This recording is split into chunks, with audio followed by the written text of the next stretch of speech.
His love is so high, you can't get over it, so low. You can't get under it, so wide. You can't get around it, the love of Jesus, yeah. Well, live at 5, we're here with me again, Des Fransman, and we're here on the topic of the unconditional love of your Father. Remember, we said in the week that the devil is the accuser of the brethren, and he tries everything in his power to get you down, but it's all a setup to bless you. Because the Father is the judge, your Father is the judge, his Son is your high priest that comes with the files and intercedes for you. And then there you have the Holy Spirit, who is the comforter and also the Parakletos and the advocate, who advocates on your behalf. So it's all a setup to bless you. Now how can you say, preacher man, it's all a setup to bless you? If you look at Job, chapter 1, verse from verse 6 up to verse 10, you would find the discussion there. But verse 10, where the devil says, I cannot touch Job because you have hatched him in. And then the Lord allowed the devil to touch Job.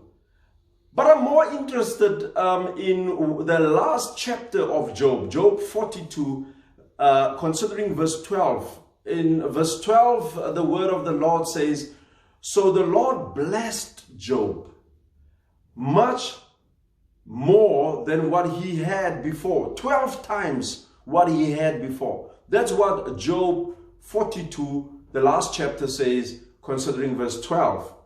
So if it's all a setup, what I'm trying to say this whole week is the Lord loves us. And even if you go and read what Job said and how he fought with God and how he quarreled with God, and through all of that, God understands our human nature. He understands who we are. He understands that we have limitations. He understands that we have fears. He is a real God. And that is why he wants real children.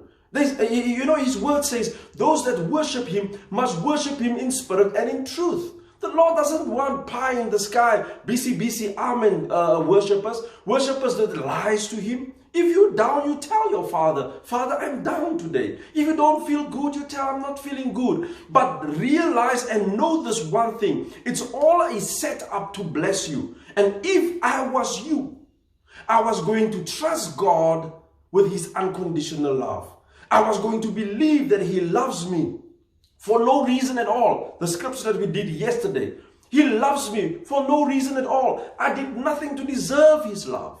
But the most important thing that I got to understand, it was only a setup. The things that you are going through, your test, your trial, it's not that God deserted you. It's not that God forgot about you. The Lord allowed you to write your test.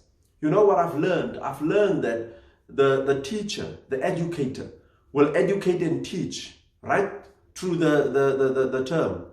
And at the end of the term, when you write your test, the educator is silent. And many a times when you go through tests and trials in life, it looks like God is nowhere. He's silent because he wants you to pass your test. Pass your test. Pass your test. Trust God because he will always be there for you. Father, it's in the name of Jesus Christ that we come to your throne. We thank you so much for your love. We don't understand many a times why you allow us to fall, why you allow us to swallow water in the pool. But yet, Father God, it does not say anything bad about your love. Help us to trust you. Help us to trust your love. Help us to trust the cause. Help us to just bluntly, like a child, childlike faith, stupid faith, just trust you in whatever you say, because we know that you love us. You love us so much, Father God, that you're giving us a cure for this COVID-19. You love us so much that you're giving us a vaccine. You love us so much that you will help our president, Matamela Ramaphosa. You love us so much that you will help all the leaders in this country.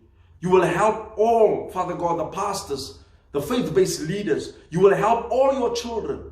And I pray that your love will shower us in this time. In the mighty name of Jesus we pray. Amen and amen.